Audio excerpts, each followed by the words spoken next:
In the mid-90s, the CDC and Kaiser Permanente discovered an exposure that dramatically increased the risk for 7 out of 10 of the leading causes of death in the United States. In high doses, it affects brain development, the immune system, hormonal systems, and even the way our DNA is read and transcribed.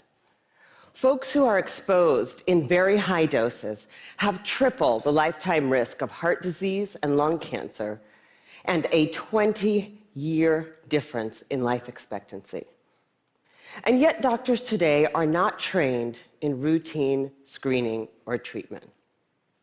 Now, the exposure I'm talking about is not a pesticide or a packaging chemical. It's childhood trauma. Okay, what kind of trauma am I talking about here? I'm not talking about failing a test or losing a basketball game. I am talking about threats that are so severe or pervasive that they literally get under our skin and change our physiology. Things like abuse or neglect, or growing up with a parent who struggles with mental illness or substance dependence. Now, for a long time, I viewed these things in the way I was trained to view them, either as a social problem, refer to social services, or as a mental health problem, refer to mental health services. And then something happened to make me rethink my entire approach. When I finished my residency, I wanted to go someplace where I felt really needed, someplace where I could make a difference. So I came to work for California Pacific Medical Center, one of the best private hospitals in Northern California, and together we opened a clinic in Bayview Hunters Point, one of the poorest, most underserved neighborhoods in San Francisco.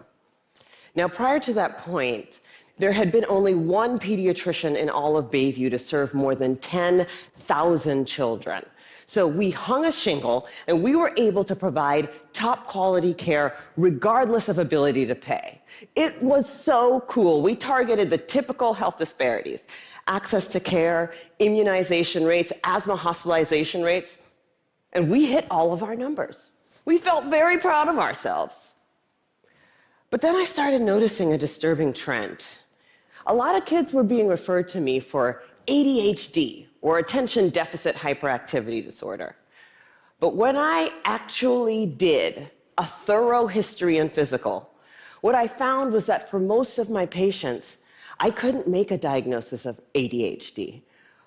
Most of the kids I was seeing had experienced such severe trauma that it felt like something else was going on. Somehow, I was missing something important. Now, before I did my residency, I did a master's degree in public health. And one of the things that they teach you in public health school is that if you're a doctor and you see 100 kids that all drink from the same well, and 98 of them develop diarrhea, you can go ahead and write that prescription for dose after dose after dose of antibiotics, or you can walk over and say, what the hell is in this well? So I began reading everything that I could get my hands on about how exposure to adversity affects the developing brains and bodies of children. And then one day, my colleague walked into my office and he said, "Dr. Burke, have you seen this?"